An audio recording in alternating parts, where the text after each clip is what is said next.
Martin, I had one quick question on slide 14 where it speaks to 8% under provisionally licensed compared to 10 years ago. 10 years ago, provisional licensure even an option, and if so, wasn't it new as a potential means of getting folks teaching in classroom?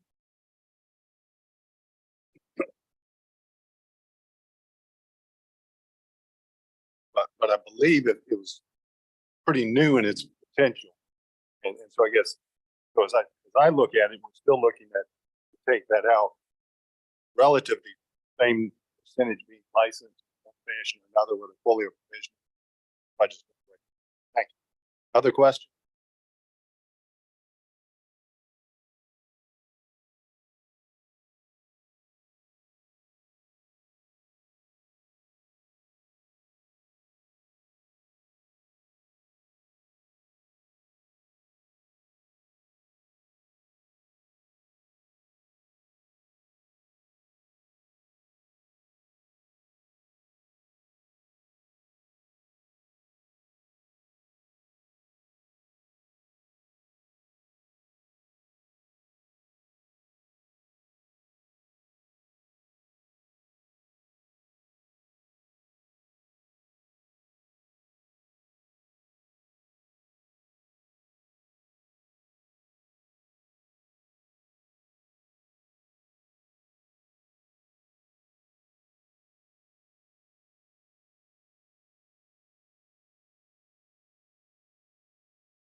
Question?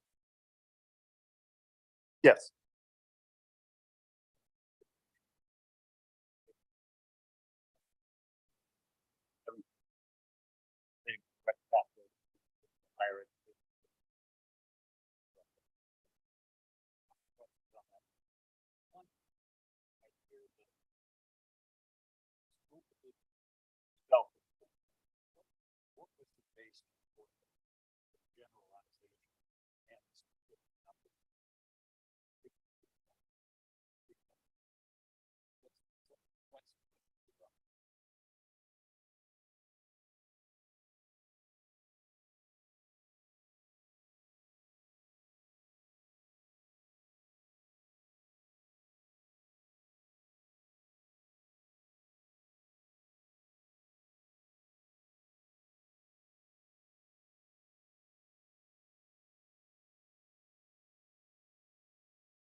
Follow up?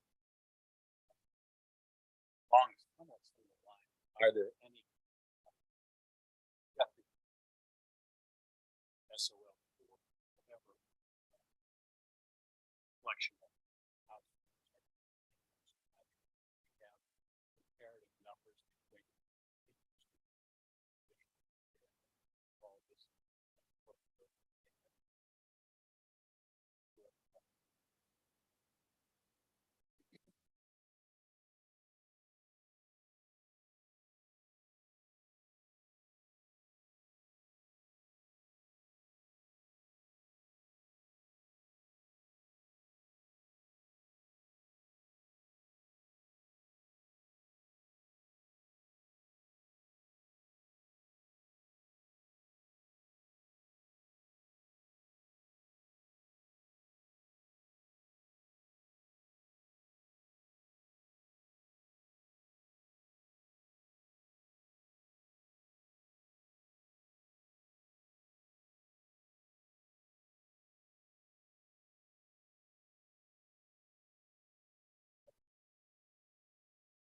Lauren, if I may kind of dovetail on that, so on my slide 21, that was all based on local school division response.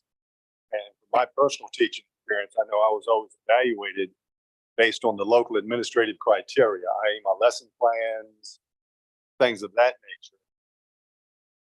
And I can just say anecdotally that there were some not so good teachers who did great lesson plans. And some other great teachers, that was not their strong suit. And I'm not aware of any school division. And did y'all in your research find any school division that does factor in student success or the student's opinion of the teacher into their well-prepared, moderately well-prepared, or whatever? I believe I'm correct. No school division factors that in their reporting. That'd be accurate. Y'all are limited in what y'all had to go with just what they told y'all. So, okay. Right.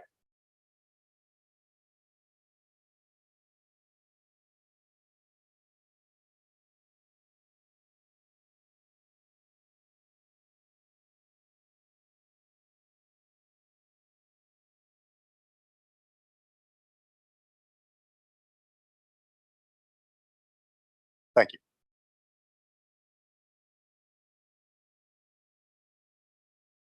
Got the hook out.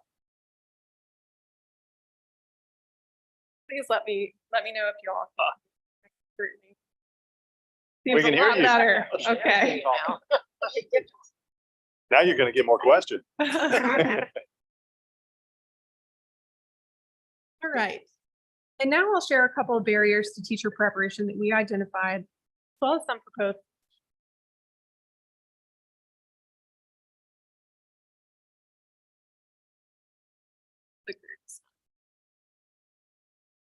Trade off. One or the other.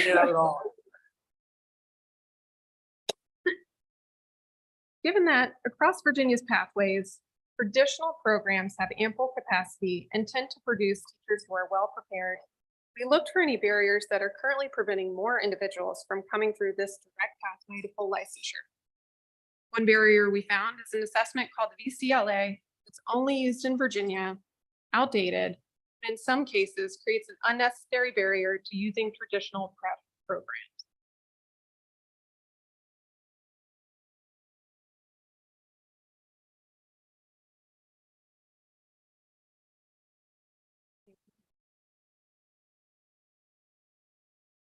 Virginia currently requires individuals to pass 2 tests to become a fully licensed teacher. The first is the VCLA, which I just mentioned, and that's a Virginia-specific test with 2 subtests on reading comprehension and written communication. Many traditional prep programs require passage of the VCLA before individuals can begin their teacher preparation. Virginia also requires fact subject assessments, which are used nationally to measure specific content knowledge.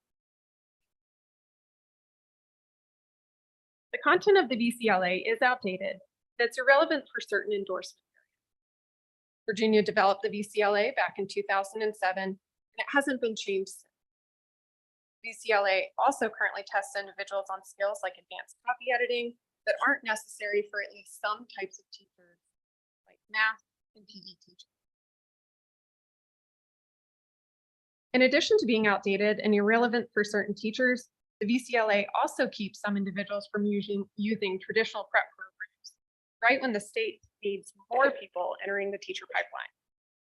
While 86% of test takers eventually pass the VCLA, 14% do not, which is about 630 test takers annually.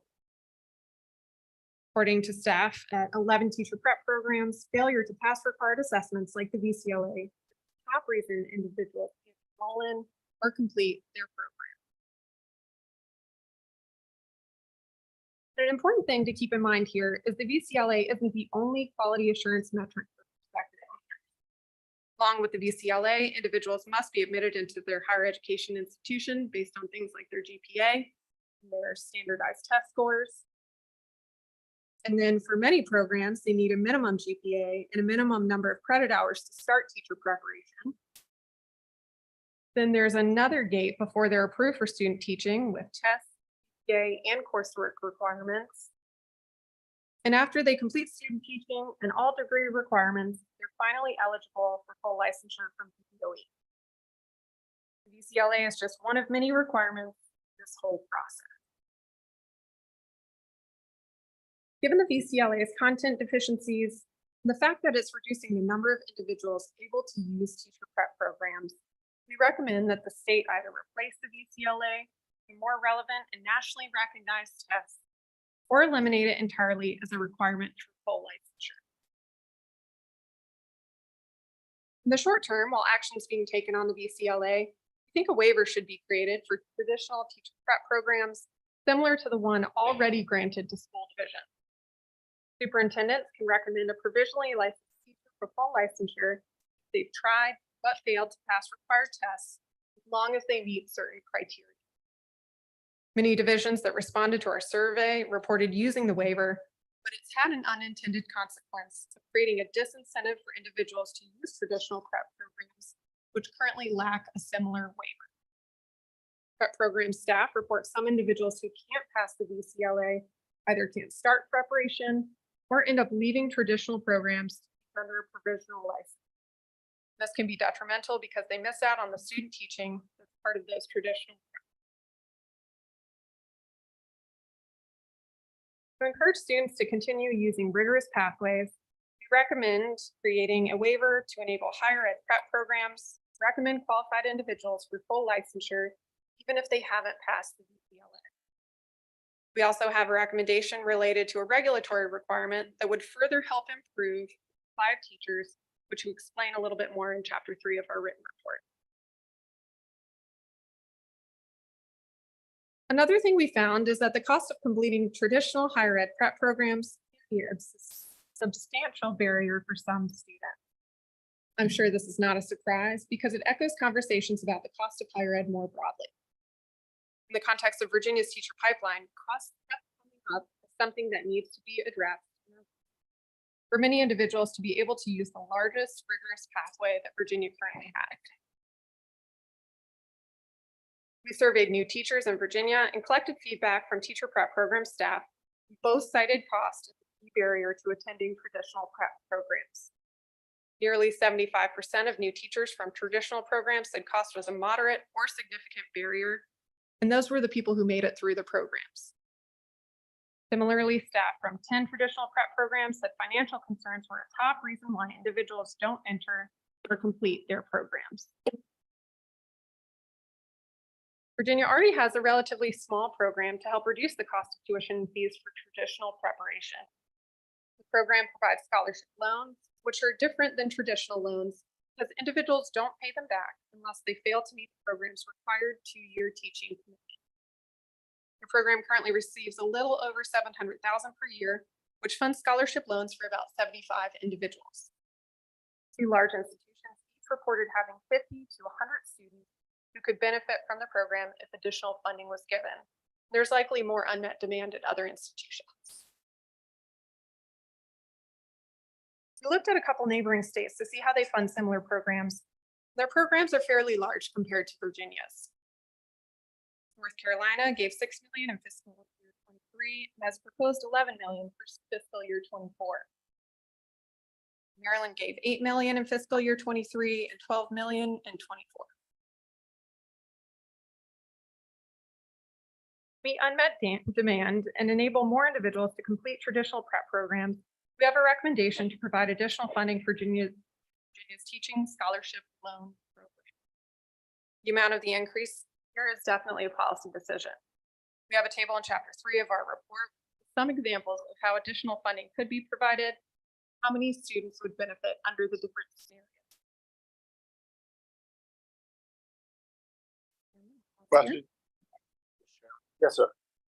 Thank you. So you talked at length about the BCLA. What exactly is that? What's required? Where did it come from? Why did somebody consider it important back whenever? Delia, the VCLA is a Virginia specific test. We know it has 2 subtests. So it covers reading and writing. And it's something that's typically required before individuals are even able to begin their preparation at most of the public higher ed institutions, and some of the private institutions as well. We know it was implemented back in 2007.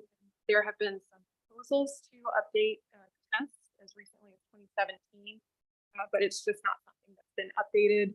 And when we spoke with division staff, when we spoke with prep program staff, it just really doesn't sound like it's testing individuals on things that all teachers are needing to be successful.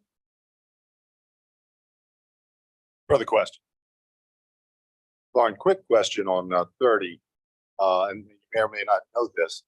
Do you know of any of our higher institution colleges of education that have a collaborative agreement with our community college system? Mr. Chairman, I know that there are some courses that individuals can take for the community colleges. We also have one of our career switcher programs is run by an entity called Educate VA, which works with community colleges. So the community college system is involved in this space, but it does not have a teacher preparation program. And I guess specific to that point, I know for instance, Virginia Tech has a collaborative agreement with the college system for students wanting to go into their College of Agriculture. That if they maintain a certain grade level coming out of community college, they will be admitted to the College of Agriculture in their junior year. We're not aware of that anywhere in our community colleges and higher institutions, correct? Okay, thank you. Thank you. No, I stirred them up. Yes, sir.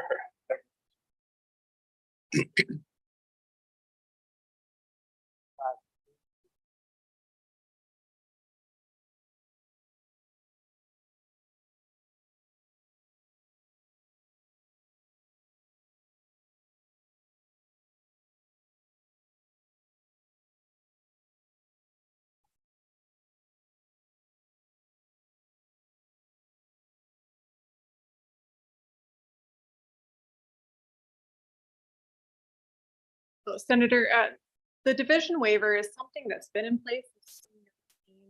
And that type of a waiver certainly is a policy. And it's something that perhaps in Virginia is on the other side of the teacher shortage. Hopefully, in a few years, that could be something that's looked at again. For the time being, because that waiver exists on the division side, you're hearing that it really is acting as a disincentive for individuals who are currently going through the higher education programs. Because if they can't pass the required assessments, they then either don't do the traditional preparation programs at all if they can't get in, or some who are in those programs drop out and just teach under provisional license. So that waiver in general is something that certainly we do note could be looked at down the road, but for now it's like there might be some benefit to having some consistency across the different pathways for what students are required to do to progress.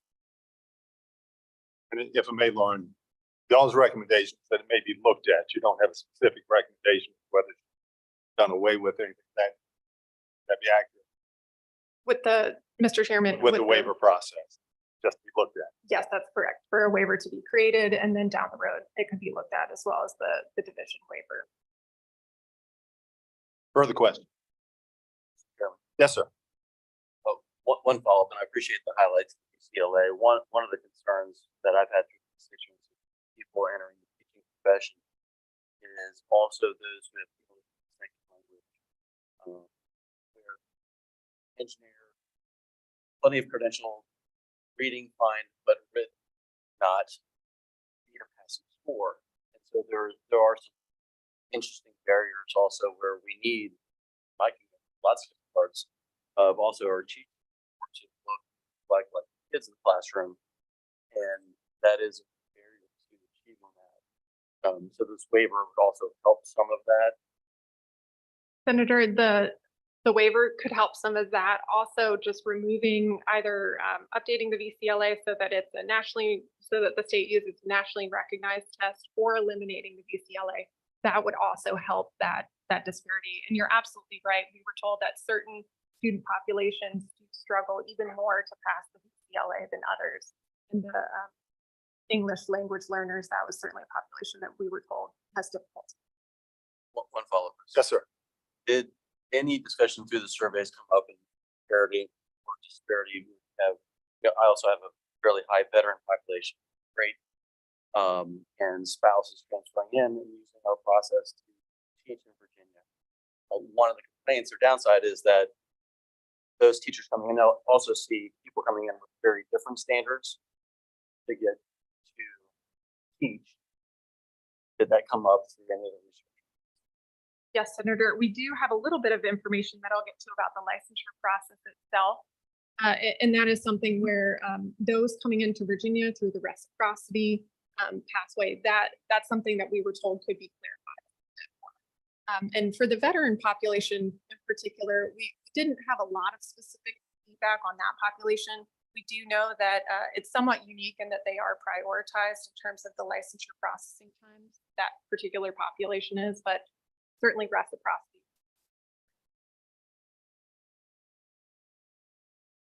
Thank you, Lauren. Continue. I have two more short sections that I want to cover today, starting with the licensure process. During our review of VDOE a few years ago, JLARC staff identified several problems with the state's teacher licensure process, including that applications were paper-based and had to be mailed in, and many divisions said the process was taking too long. The legislature gave VDOE some funding to improve the licensure process. However, we found that VDOE's licensure process was still lengthy and frustrating for some applicants during our research. But VDOE plans to implement a new licensure system this fall that they expect will help improve things. We'll quickly recap what's been done and where things are now. VDOE attempted to update their licensure system beginning in 2021. That attempt was unsuccessful. They hired a new vendor earlier this year. They've been working with the vendor to launch a new system. As of late August, VDOE said they're on track to this fall. They also have worked through their licensure backlog, at least for the time being. Renewable licenses were automatically extended 1 year while the agency was working through its backlog. So those will be something they have to address.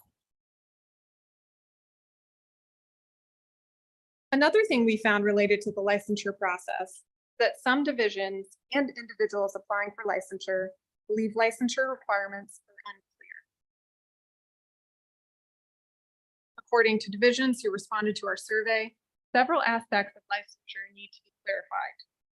The top two items were which specific courses fulfill the state licensure requirements and the requirements for reciprocity between states.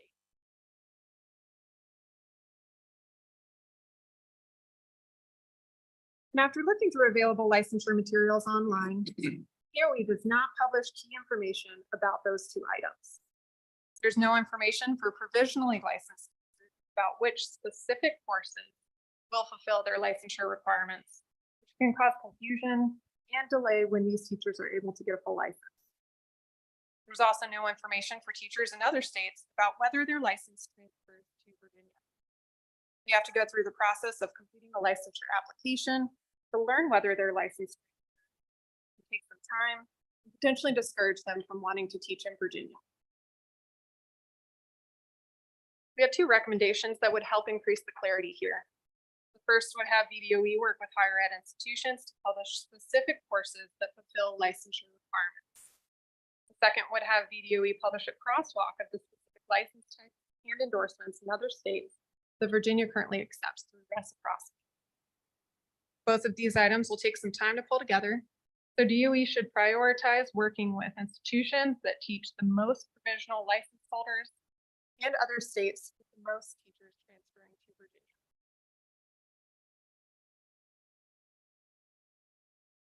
Question? Chairman? Thought you had a mind. Go ahead.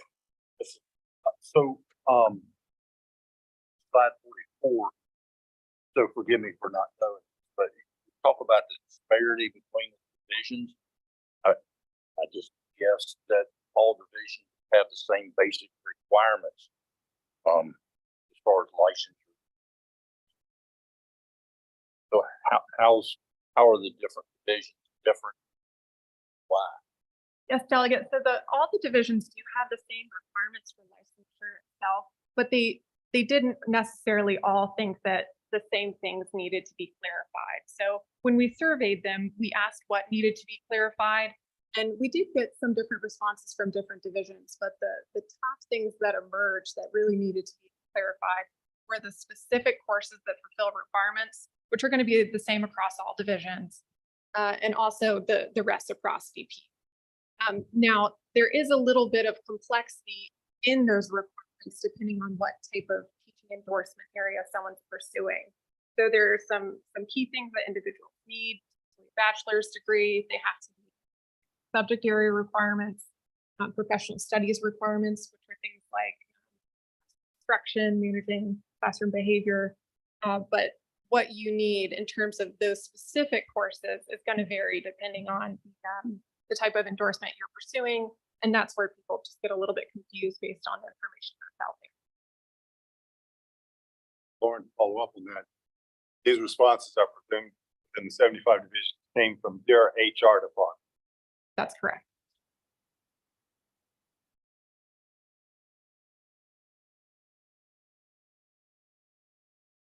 Okay, now just wrap up with a few slides on the state's ability to evaluate the teacher pipeline. This isn't a huge issue compared to some of my earlier findings, but regularly evaluating our teacher pipeline would better position the state to deal with teacher shortages. It's also something other states are starting to do. Virginia currently has a limited ability to evaluate its teacher pipeline because there isn't centralized information about employment and performance, either by preparation pathway or program. Without this information, the state has a limited ability to determine how to improve the pipeline. For example, current data does not enable prospective teachers, DOE, policymakers, or even prep programs to know which specific programs are producing well-prepared teachers or which pathways should be expanded or improved. Other states, including Tennessee, Delaware, Florida, and Colorado, have the information needed to help answer these questions. Therefore, we have recommendations for the state to start sharing teacher outcome information with their respective prep programs and start publishing some teacher outcomes in aggregate by preparation pathway and program every couple of years to improvements can be recommended as needed. And Mr. Chairman, that's all I have this morning. Any questions? Thank you, Laura. No question before Justin comes up. Just in general, I will make the comment, and I've shared with this Al previously, in the full commission report, many of the specific recommendations involve recommending the appropriations committee include budget language, things of that nature. Just as personal, the reports are based on data y'all have collected, therefore very beneficial, and the relevant House Senate committees to consider and hearing the full policy implications change. So I would suggest most of these recommendations should be going to the respective education committee so they get a full hearing with this as a background, but we get all the stakeholders, parents, administrators weighing in on the matter. Appropriations just doesn't have the bandwidth of time to address all the policy implications of the recommendation. So I just share that as a personal thought going forward. Any other questions? Justin? Thank you, Mr. Chairman. Very good point about the standing committees. Just real quickly, how I've foreshadowed this. I want to put a few things in context before the administration comes up. And I'm going to say less than what I had planned because the smart questions from our former teachers, I think, kind of elucidated some of the discussion about performance and quality. But there's this tone that we somehow missed the boat and looked at the wrong things in terms of what produces a quality teacher. The letter states that we do a disservice by narrowly defining high quality teacher programs. It notes that there's some teachers from indirect pathways with provisional licensures who are very good teachers. And we heard that, read that in the research, and we actually say that on page 12 of the written report pretty clearly. The letter also says that we should have focused more on data about teacher performance in the classroom. And when we would have loved to have done that, but some of your questions got at the blind spot in terms of what actually happens in the classroom. And that's why we had two separate recommendations to try to start to compile some data to get some better insight into that. Letter also just kind of oddly, frankly, characterizes traditional preparation programs as this antiquated approach and just implies that there's this new, fully proven, readily available pathway that suddenly produce a bunch of new teachers. And the reality is that these traditional prep programs put out 2,600 teachers last year. We have residency programs that are very rigorous, but they're very expensive. They put out less than 100 last year. And there's this new apprenticeship program, which really has a lot of promise. Federal funds, I think, could be a huge benefit here. But just last week, we contacted all the program administrators. And by our count, as of last week, there's between 1 and 10 apprentices. So that holds promise, but frankly, it's going to take some time for that to get off. So I just wanted to kind of put all that in context about what comprises the pipeline, what the blind spots were. And with that, Mr. Chairman, I believe the secretary wanted to say a few words, and then I think. Any questions, Justin? Hey, Justin.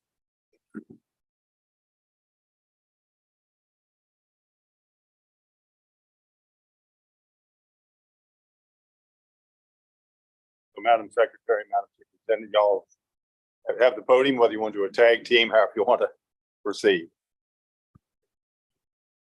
Good morning. Thank you, Mr. Morning. Chairman. And thank you, JLARC, for the opportunity to collaborate, review, and today to provide comments on JLARC's report on Virginia's K-12 teacher pipeline. We appreciate the detailed analysis of current teacher development pathways and the focus on the critical need to increase the transparency around teacher licensure and transparency around the professional development.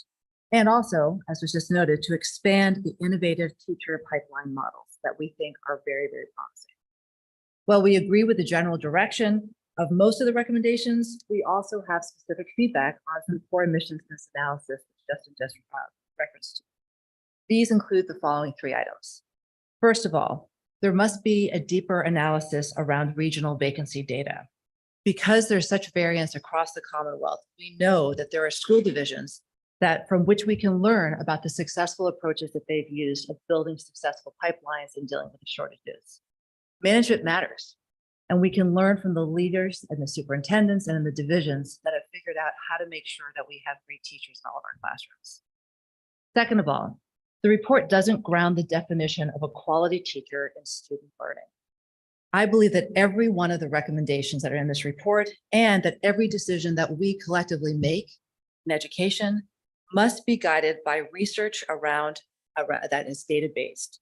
This includes in our teacher development approaches and specifically the ability to make sure that we can link how we're investing in our teachers and the result on student outcomes. To do this, as was just mentioned in the last couple of moments by Lauren and by Justin, we must have a robust teacher data system. For example, the findings that were talked about the teacher preparation programs today that were mentioned by Delia Ware are all based on survey data. Our teachers deserve more. We need to have actual facts and data that tell us what is working and what are we getting the results. This cannot just be by survey data. That's how we're making decisions. And finally, the JLARC analysis fails to include the measurable improvement of the licensure system that BDOE has been leading over the past 5 months. Superintendent, to reference that and provide more detail. Before I turn the podium over to Dr. Coons to talk further about the work she's leading at the department, I want to outline 4 overarching principles that I think should guide all of our work to develop a best-in-class teacher workforce and pipeline. First of all, we must acknowledge and celebrate that a quality teacher is critical to student success. We know teachers matter. Among school-related factors, a high-quality teacher is the most important determinant of student achievement. Our goal, I believe our shared goal, is to have a highly effective, licensed, quality teacher leading every single classroom in the class. Second of all, we have to define quality as defined by outcomes. The quality teacher is one that has a positive impact on the ultimate goal of education, student learning. We are focused on outcomes in this administration, and every decision in the pathways discussion has to be anchored by what improves student results. Third of all, related, data fuels improvement. As the last point that Lauren just made, we must have actionable quality data and research to make informed decisions on these important issues and in all issues in education. We need a robust data system so we can identify what is working and that we can learn and replicate from those successes. So one of the most important uses of data is feedback information to provide teachers as well as schools and educator preparation programs the data, information, and evidence that they need to be used for continuous improvement and to make adjustments to get better results. No profession can operate without quality information. And nowhere is this more important than to have timely, actionable information that is supporting our teachers. And finally, we must be focused on attracting, retaining, and growing the greatest teacher workforce in the country. To do this, we need to embrace innovation, and we need to provide robust, proven, quality alternative pathways into the classroom. As the report mentions, it costs an average of $57,000 for Virginians to become teachers through our traditional higher education system. And that is fine. Those programs provide a lot of teachers, as Justin has said. But we also know that there are emerging and also well-established pathway programs that are able to get quality teachers into classrooms more efficiently and to ensure high quality teaching is happening. And critically, we must recognize and reward our teachers. I want to highlight that over the past 2 years, our teachers across the colony from the state have received a 5%, and possibly, as the governor signs the budget, another 2% increase in salary. This is emblematic of the historic investments that this administration and General Assembly together have made supporting our K-12 education system, including our educators. It is now my pleasure to turn the microphone over to our State Superintendent, Dr. Lisa Coons, who will provide greater detail into the work she is leading to ensure that we have a quality teacher in front of every student. Thank you. Thank you, Secretary Gadara, and thank you to JLARC for raising this important issue and speaking about the teacher pipeline challenges. I think it's important to note that most of the research and the work that JLARC did was based on October 2022 data because that was the data that was available at the time of their research. August 1st was another collection point for the Virginia Department of Education, and we have updated 2023 data, which was provided recently to JLARC. This data indicates a bit of a shift in our vacancies. It says that we have 3,970 vacancies with 6% rates of vacancies, primarily in the Tidewater and the Southside area. But most importantly, it says 3 Northern Virginia districts carry 1,200 of those vacancies. So this is truly a localized issue, and it's truly an issue that is not happening across all school divisions. 20% of our school divisions have 0 or 1 vacancies today. So we know that the management of the school divisions matters. As JLARC mentioned, working conditions are a primary reason that teachers are leaving the field. And if you remember JLARC and Lauren's great video that showed the increasing amount of teachers exiting, we have to think about those working conditions and the management of schools and making sure that we are elevating our teachers and supporting them with their workload and their needs inside the school division. In addition, those school divisions who are showing 1 or 0 vacancies have developed their own pipelines, have worked to build Teacher for Tomorrow programs, have worked to ensure their future teachers are graduating with associate's degree. They're doing signing bonuses to bringing teachers back. And we're seeing those strong superintendents change their vacancy rates school division by school division. We also know that alternative pathways are being used by our school divisions. We know that school divisions are using things like iTeach. We have visited Essex County and talked with some of their switchers who are in their iTeach program, who are getting their teaching license. They may have come from criminal justice, or they may have been a psychology major, but they were called to teach. And those school divisions are working to reduce their vacancies by using those alternative methods in collaboration to make sure those teachers have high quality opportunities. As an administration, we have invested over $29 million, and that is attached to your letter in a complete outline of the support and the grants, both to teachers, but also to mentors to support those need teachers, to develop teachers, and continue to do that work. And third, JLARC mentioned the apprenticeship. And the apprenticeship model is a new emerging model for Virginia, but it is an established model in multiple states, whether it's Texas, North Dakota, Iowa, or Delaware. They are building apprenticeship models based on the US Department of Labor apprenticeship approval and the strict guidelines in that. We know that there are many educators, future educators that serve our communities, whether they're bus drivers, paraprofessionals, custodial workers, front staff workers that can't afford to be teachers in their own communities. The apprenticeship model provides a low cost, no cost option for localized pipeline development that allows superintendents to carry those folks who want to be teachers, want to serve their community, but that fiscal cost that JLARC mentioned, $57,000, which is a real barrier to those folks who want to be teachers, it allows them to become teachers. So we need to continue to invest in these alternative pathways and equip our school divisions with these pipeline development options to help reduce those vacancies that are localized and are being seen in certain divisions, but not other divisions across our state. I also want to talk about the licensure barriers. In May, we had 16,000 licensure cases sitting in the department. And as Lauren mentioned, in 2020, it was a very paper-based approach. It was still a paper-based approach in March 2023. We immediately shifted the way in which we process licenses and valued our experts and streamlined that process so they could focus on licensure.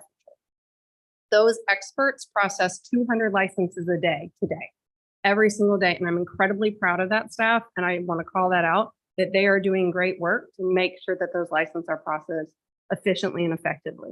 We also empowered our school division superintendents to have a digital process to extend provisional licenses and allowed them to do that in not a paper-based way and not convoluted inside the other licensure processes to ensure those were processed quickly. And as Lauren mentioned, we extended the renewals until we have that digital processing system. I don't know how many of you have ordered Domino's pizza, but you can now see when your pizza goes in the oven, when it moves to the carrier, when the driver comes. That's the intended licensure system we plan to launch, something that is very transparent. It shows everybody how their licensure is moving through the system, and it now allows those renewals to move very quickly. So we're very excited about these barriers being removed and transparent for our educators, for our school divisions, to make sure that we can get those high quality licensed teachers into classrooms. We have processed over 5,000 licenses of initial licensures to give school divisions the opportunity to make sure those teachers who are coming out of programs and those initial licenses have that opportunity. We need to continue to think about reciprocity and universal licensure. And those are things we want to continue to work with the General Assembly to think about to make sure that we can provide high quality options. But most importantly, I want to come back to a lot of the conversation that Justin mentioned. We need a high quality data system that allows us in real time to know which teacher preparation programs, whether traditional, whether they're alternative, whether the new apprenticeship, how those are actually providing teachers to our school divisions, how our school divisions are staffing classrooms, how those school divisions are retaining those teachers from different programs, and most importantly, how those programs are impacting children and how we know which types of programs are providing localized solutions for school divisions, allowing school divisions to staff, but most importantly, especially with the data that was released last week, are impacting children every day. And so we will ask for that system. We are working to think about that system and making sure we have that system, we have a student system, and that we can really communicate the impact of our teachers every day across Virginia. Thank you very much. Any questions? Chairman? Yes. Follow-up, the section 3 of your joint letter, Dr. Jones, the Secretary indicates that 40 to 50% of submissions for licensing are made and you're working through the system. It sounds very familiar to subject matter that this commission also dealt with in the Employment Commission in terms of the complexity of language, complexity of process, and a high initial failure rate. This is like replicating, it seems like the same thing. Can you go to specifics of measures of how you're going to reduce that rate, simplify it? Yes, sir. I think part of that is being transparent about the process and having that new system that actually is very clearly outlines those expectations and walks an applicant through that process. Part of the building of the new digital process is getting feedback loops from users and making sure that's clear and transparent. So that is built in as we are launching that new system to make sure it has that user transparency and those user stories that we use when we build new databases to make sure they have ease of use and clarity. Sure. One follow-up. Yes, indeed. Early in your presentation, Doctor, you indicated that you cited climate as a major reason why they're leaving the workforce. Can you indicate what might be creating that climate? Yeah, I'm speaking to the JLARC study and the JLARC research. So in the JLARC study, they mentioned that working conditions in 75% responded in the survey, and that workload was a 68% indicator. So I would be relied on their data, but that's what their data is. Thank you, Mr. Chairman. One last follow-up. Sorry. Madam Secretary, you indicated you needed information or analysis to assess a deeper dive into a higher vacancy rate of spots in County. Is that right? Section 1 of the letter.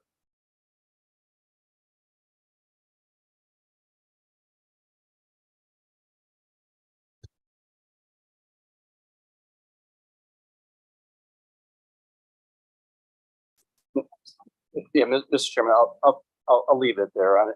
The Board of Education approved a superintendent without education qualifications, as well as if you read the newspaper, you probably assess what the climate, some of the administration, and how it's impacted that climate. So I'll leave it at that. And I would just interject, I think the point of what's said there in number 1 is that whether superintendent, school board, others in central office administration, the local government atmosphere or the local school division atmosphere has a tremendous impact on teacher recruitment and retention. And without having hard data specifically across the state, we can't get into some of the causes of this. It becomes so much vagaries of local government. And I say that as one who lives in Spotsylvania County. So.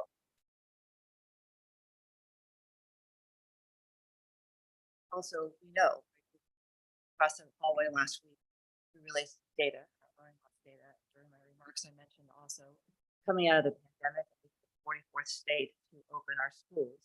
We know that our students, by not being in school together, are hurting right now and struggling. They're struggling academically, they're struggling emotionally, they're struggling with being back in person, and this is what our teachers are feeling. We're being dealt with so many that we are feeling as a society, and we're asking more. The teachers are tired, they're to handle with what is for school. I would argue that so much of that, to your question, comes from decisions that were made to keep our schools closed. Thank you, Madam Secretary, Dr. Jones. Thank you. Now we'll move to the next topic. Yes, Mr. Chairman, our second and last item of the day. Next is the presentation of findings from our review of Virginia's incentives to encourage businesses to locate and expand in the state. This work was conducted as part of our ongoing evaluation of Virginia Economic Development Incentives, partnership with the Wellham Cooper Center at the University of Virginia. The group of incentives examined for this review includes some of the major incentives administered by the Virginia Economic Development Partnership, including the Commonwealth Opportunity Fund. Kimberly Sartay is the Associate Director who oversaw this work. Ellen Miller was the project, the JLARC lead for the review and present the findings. Ellen? Morning, Ellen. Morning, Mr. Chairman, members. How mentioned, I'm Ellen Miller, and I'll brief you on our evaluation of Virginia's business location and expansion. Slide 2 just describes the mandate for the incentive evaluation. This report is our 7th in-depth evaluation. When we started on this, I didn't know we would get this far, but here we are. We're on number 7, and all 7 are listed here on this slide. For this report, we evaluated 9 incentives. They included 5 incentives administered by VEDP, including, as Hal mentioned, the Commonwealth Opportunity Fund, and also the Virginia Investment Partnership. Collectively, the VEDP incentives are the largest incentives in this. Slide 5 lists our key findings. We found that the Commonwealth Opportunity Fund sways some business and has higher economic benefits than other Virginia incentives. Other incentives VEDP administers have varying economic benefits and usefulness for business. The major business facility job tax credit is not well designed and unlikely to influence business decisions. We found that the Agriculture and Forestry Industries Development Facility Grant has a limited impact on location and expansion decisions, but appears to have other benefits.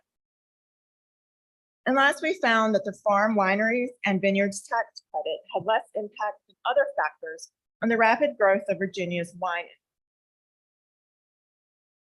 I'll first turn to our findings and recommendations for VEDP's locations. As I mentioned, we evaluated 5 incentives administered by VEDP.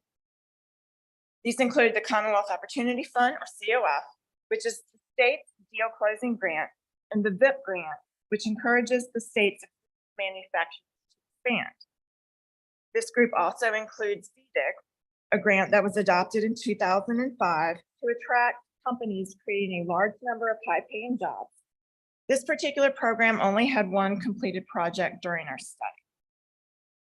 Then there's the New Company Incentive Program, which was adopted in 2018. And this program is designed to encourage companies to locate in distressed areas of the state and create jobs. And last, the MEE program, or the Major Eligible Employer Program. This program is older and it hasn't been used in some time. Slide 8 shows that most of the spending over the entire 10 years that we evaluated has been for the COF and VIP grants, with nearly 2/3 of the spending for the COF.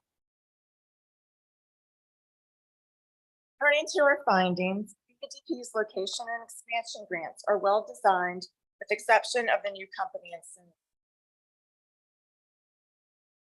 This slide rates the incentives as either meeting, partially meeting, or not meeting criteria of effective incentive design according to economic development incentive research.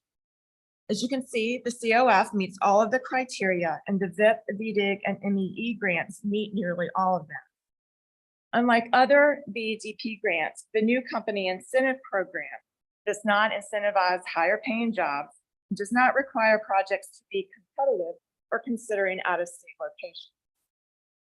This program also only partially meets other criteria. We also found that the COF and VIP grants sway some business location and expansion decisions, with COF swaying more than the average incentive. Both grants were also rated favorably by grant awardees and local economic development. Slide 12 shows that the percentage of COF and VIP recipients that indicated their projects would not have occurred without the grant. This is based on results from a survey of grant recipients. Of note, more COF recipients reported the project would not have happened without the grant than recipients of other incentives. The portion for the VIP grant, however, is lower than for the average. COF and VIP grants also had higher ratings than the average incentive on various areas of performance. For example, they rated the grants more highly for helping the company to create jobs and invest in machinery and equipment. The VIP grant was rated more favorably than the average incentive for all but one of the performance areas. COF was rated the third most useful incentive in the state, and the VIP grant the sixth most useful incentive by local economic development. Yeah, and this is out of 34 incentives that they were asked. We also found that the economic benefits of VEDP's location and expansion grants range from low to high. All of the VEDP grants, however, have high returns in state revenue relative to.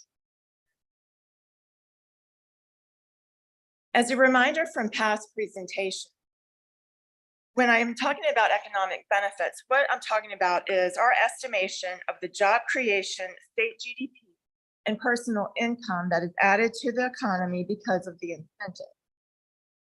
We estimate these amounts for every 1 million spent to make the results comparable across incentives because spending does vary widely by program. We also estimate the return in state revenue generated for every $1 spent on the incentive. And then we compare the results across all incentives that we have evaluated so far. And basically we rate each one as having a high, moderate, low, or negligible benefit. And also one other thing I'll point out is that basically we're making a relative comparing the incentives against each other. This slide shows that the COF has high economic benefits. The VEDP grant, which is the one shown on the bottom, has moderate economic. The VIP grant, the one in the middle, has low economic benefits. The primary reason for this result for VIP is that the grant is a job retention grant and not a job creation grant. And it's job creation that really influences the economic impact result. As you can see on the right-hand side, all of the grants listed have high returns in state revenue per dollars. Now I'll turn to our recommendations for improving VEDP grant offers. We don't have any recommendations at this time for the COF grant because it is well designed and has relatively high economic benefits. I'll start with two grants that have seen little use during our study period, beginning with the MEE grant. This particular grant has only been used by 2 companies since it was adopted in 1999. The last grant that was made from this program was actually in fiscal year 06. A key reason that the grant has not been used is that it's basically been supplanted by the legislature's adoption of custom grants that are more flexible and tailored for each. The new company incentive program also had limited use with only 2 grant awards made to date. Funding for this grant comes from the COF grant, and this allows projects that do not qualify for a COF grant to access COF funding. Neither company that received a grant from this program would have qualified for the better designed COF, but they were able to receive higher awards they would likely have received if they had been eligible for a COF based on the average COF award. The last point I'll make is that both new company incentive projects receive awards from other state incentives. So other programs already serve the types of projects that would qualify. This slide notes our recommendations for the General Assembly to consider eliminating the MEE grant and allowing the new company incentive program. The economic benefits of the VIP or the VIP and VEDP grant will be improved by allowing grant payments to begin soon.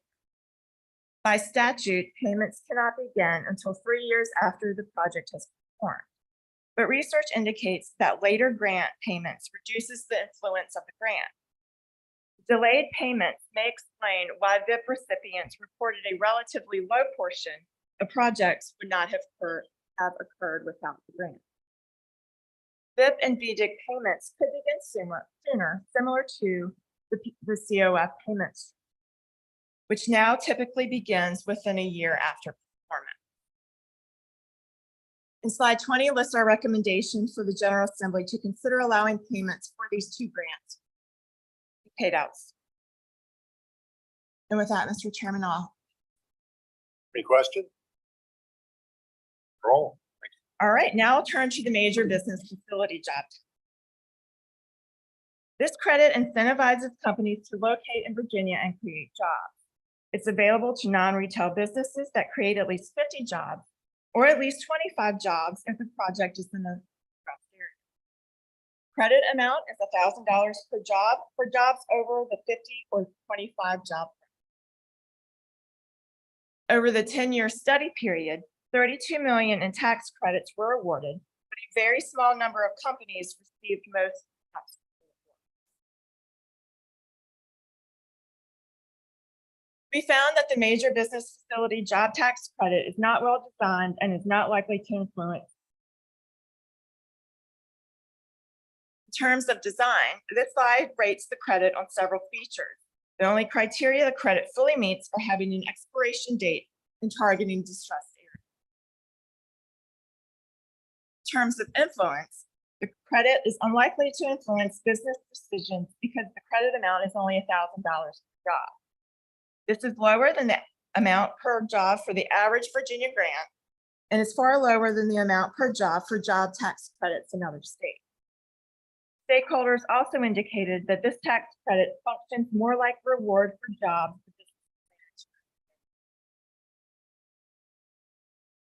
We did find, however, that the major business facility job tax credit has moderate economic benefits.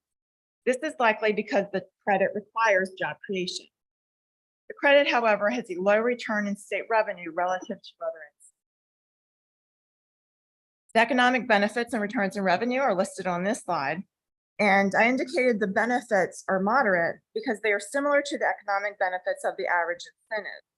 I'll point out, though, that while the credit falls within the moderate range, its economic benefits are lower than most grants. Return in state revenue is 26 cents, and this will be rated low because it's lower than the average.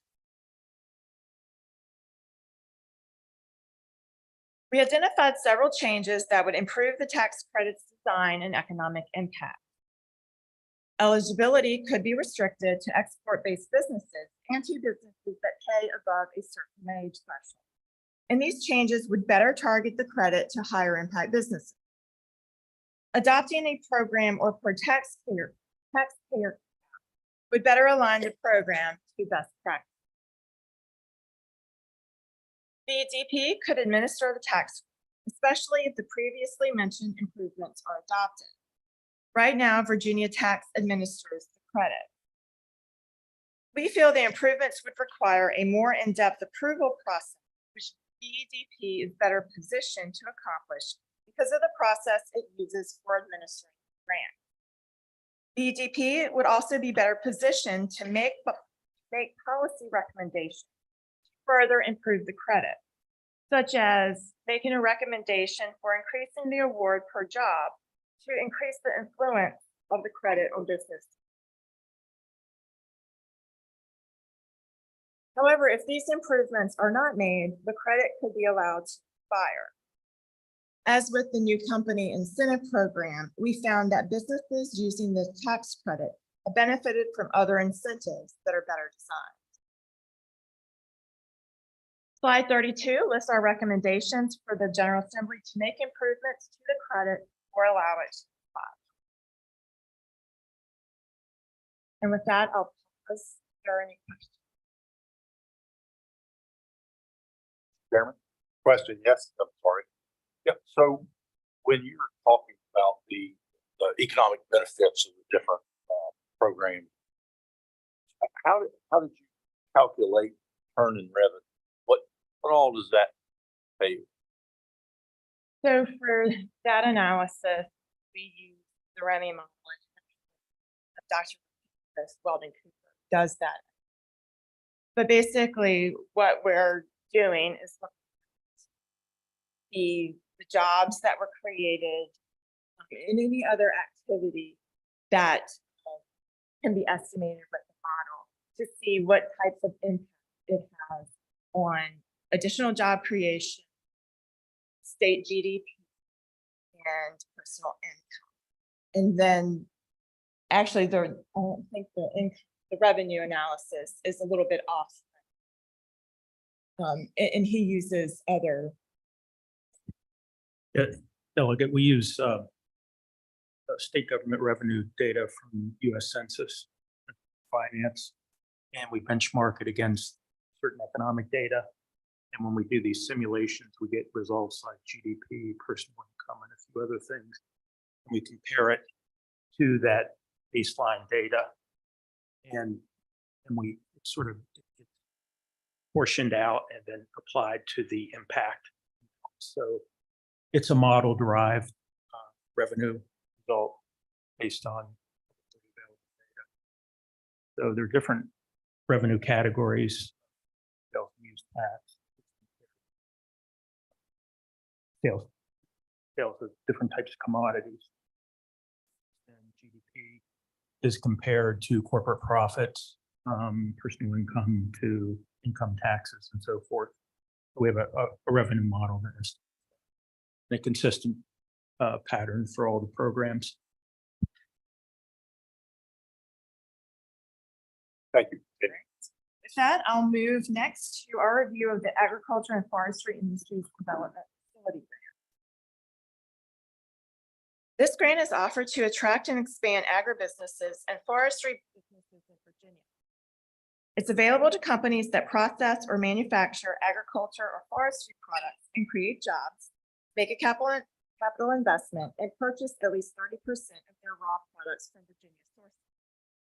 The average grant award is typically small, with the average award being $88,000 per year over the 10 years. But because of several large awards in fiscal year 21, the average award that year was over $200,000. We found that the aphid facility grant has a limited influence on state agriculture and forestry activity.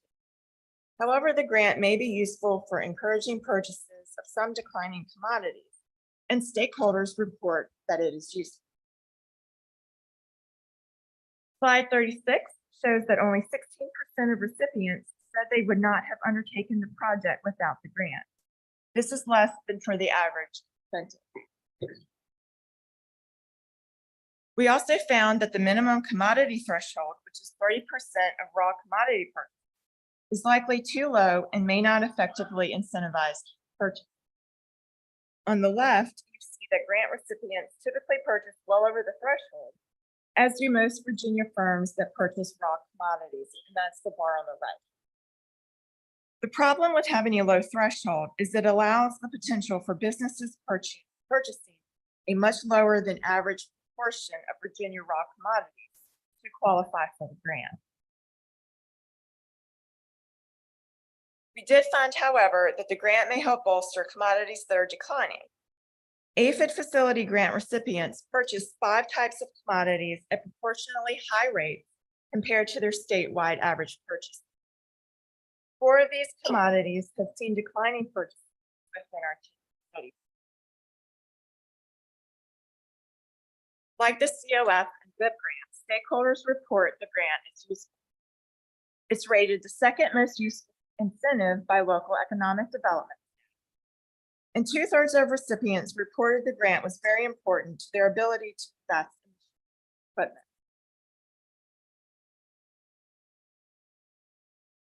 We found, however, that the aphid facility grant meets only some criteria of effective economic development incentives.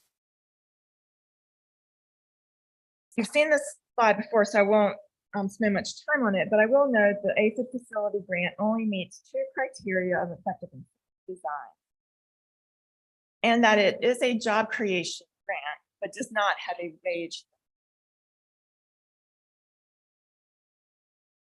We also found that the grant generates moderate economic benefits per 1 million spent and a moderate return in state revenue. Slide 43 lists the economic benefits and return in state revenue generated by the APHID facility grant. Both are rated moderate, and these amounts are similar to the average. By the way, in your packet, there is a slide that lists the economic benefits and returning revenue for the average for the end of this.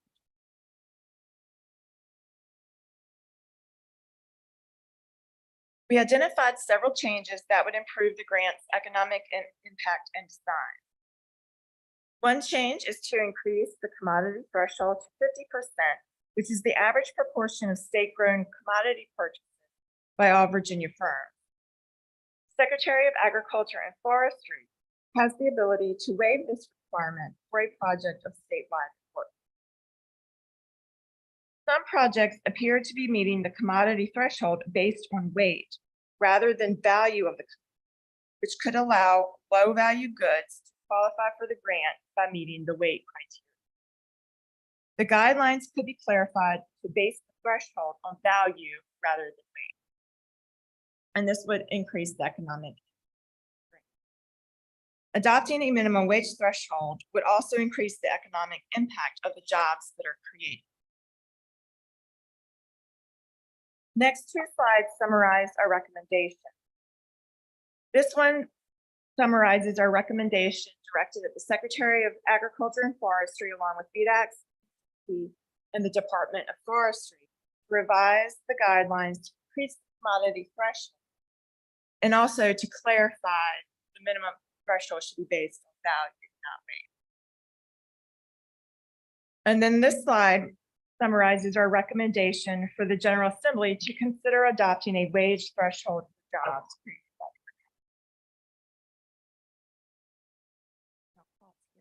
Question. Mr. Chairman. Yes, sir. Marshall, Federal investment, like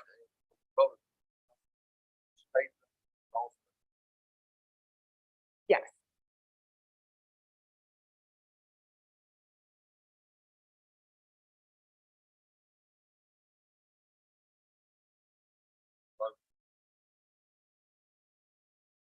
Just state, not.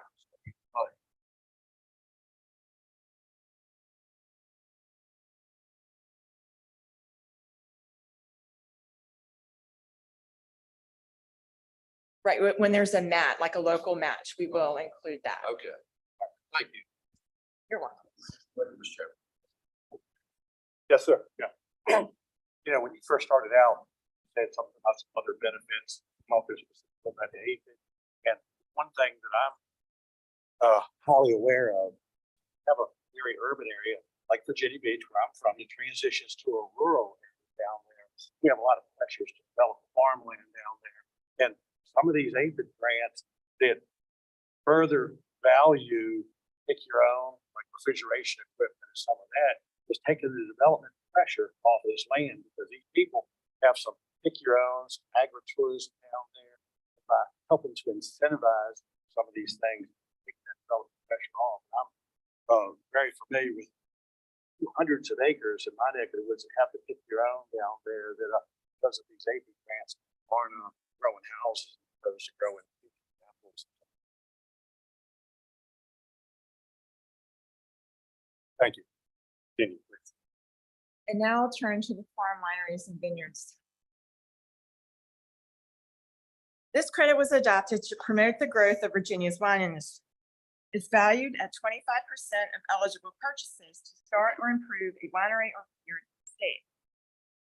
The program has an annual cap of $250,000 per year, and like many cap credits, prorated if total credit requests exceed.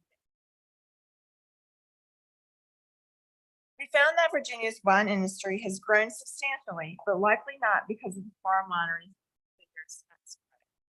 It appears more likely that other factors have influenced growth. I will say there is no question that Virginia's wine industry has seen rapid growth over the past several decades. And you can see that Virginia's growth has far exceeded national growth.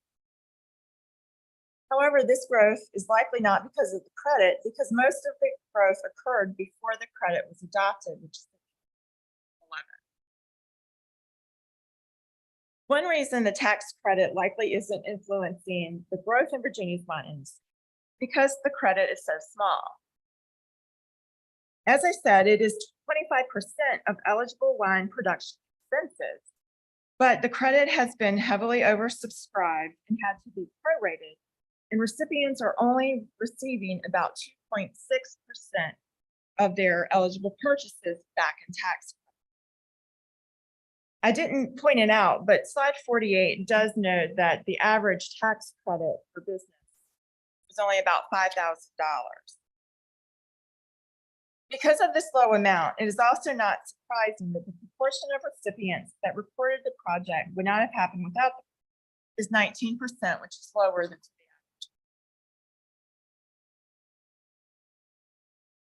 I'll also mention that credit recipients rated other state programs as being more important for influencing the growth of their wine business. This slide shows that the tax credit ranked 5th out of 10 programs they were asked. Of note, the one on the top is the Virginia Winery Company, and that one was rated most important. 61% of survey respondents said the distribution company was very important in helping them grow their business, compared to only 38% for the tax. We found that the credit has negligible economic benefits and negligible returns in revenue relative to other incentives. As you can see, these estimates are on the slide are fairly small. They're much lower than the estimate for the average incentive. Just for example, the average incentive is estimated to generate 56 additional jobs per million spent, and this one is only 2. Because the incentive has had limited influence on Virginia's wine industry growth and its negligible benefits, we recommend that the general that are eliminated. And with that, Mr. Chair, that completes my presentation, but I'll be happy to address. Ellen, are any of the folks eligible for the wineries and vineyards tax credit also getting anything under APHIT? They're eligible Think to do there's- so, I would think. Yeah, there's some. Follow up, but they would be the only business entity that can kind of, like, better double dip. That'd be great. Both of those. Thank you. Other questions? All right, thank you, Ellen. Good job. Al, we're close to on time. You are close Not to bad on for time. us, yeah. Well done by you. Mr. Chairman, that does conclude our agenda. Our next meeting will be Monday, October 16th, and I've been told that we should be able to have the meeting in the new General Assembly building. We'll be presenting the findings from our study of self-sufficiency in childcare, as well as our review of enhanced benefits for additional public safety occupations. I'd also like to note that we'll be having the meeting of the JLARC Topic Selection Subcommittee at 9 a.m. that same morning. If you have thoughts or ideas about potential JLARC study topics, please feel to share those with the chairman of the subcommittee, Senator Pike, or with me prior to the subcommittee meeting. Thank you very much for your attention today. Mr. Chairman, Yes. I just have a comment, question from Mr. Fair. I've been looking at your reports for many, many years. Actually sitting on the committee, it's only been a year or two now. Do you ever do an addendum to your reports? I don't know if I've ever seen one. The reason I ask that is the last 2 meetings in particular, and of course, you know, government usually has been known to operate at a slow pace at times, and yet there are times when we have actually taken the horn and moved rather quickly. And I think that has happened in the last couple of years post-COVID when we had some important issues to address with education and some other areas. But in particular, I'm speaking to the report that at the last meeting that came out that had information that was somewhat outdated, dealing with investments that were made in the recent budget, yet they weren't reflected in the report. And I understand you must have lines to get all that information together and then actually put it out in a report. And then today we had some information, and we clearly spoke about maybe data being not inaccurate, but incomplete. And so I was just wondering, because we rely a lot on and respect the recommendations that JLARC makes. And I think it would be helpful for people that aren't at the meetings to realize that sometimes the timeline doesn't coordinate with the current and most accurate data. Yeah, there's sometimes it's not great time, right? We will sometimes make an effort to provide more up-to-date data when we think it's useful to the members. I don't think July meeting, I don't think those are not, our view was not accurate to the situation in terms of outdated data. We're using data that's available, and there won't be new data for a long time there. So in that particular case, but there are situations where, yeah, we would certainly be open to doing follow-up work and providing additional data and things where we don't have the latest data. There often are data lags, which is something we face. Sometimes it can take 1, 2, even 3 years before data comes out. So we're using prior years, and that's just a reality we have to live with. We're happy when there are times where you think you'd like to see some updated data. We're certainly more than happy to bring that back to you at a later time. Just for correction. Mr. Chairman, just a quick follow-up. Yes, ma'am. Not to belabor it, but specifically, we were talking about a $3 billion investment that was made. That was pretty important and significant piece that should have been noted in that report. For the critical analysis for that report, we had up-to-date data. The only thing we had lagging data on for that report, July report, the SRQ report, was data on for doing comparisons with other states, other kinds of models, the benchmark analysis, because some of those other states, other models did not have updated data. So there's no way to do the benchmark comparison using up-to-date data, just wasn't available. We used the most recent data we could for that. But when we turn to what Virginia should be investing in SQ funding based on actual spending, that was using up-to-date data. So critical analysis, we had completely up. Any other commission members have anything to go to the commission before we adjourn? Thank everybody for coming out. Safe travels home. With that, we'll rise. Thank you. Well done.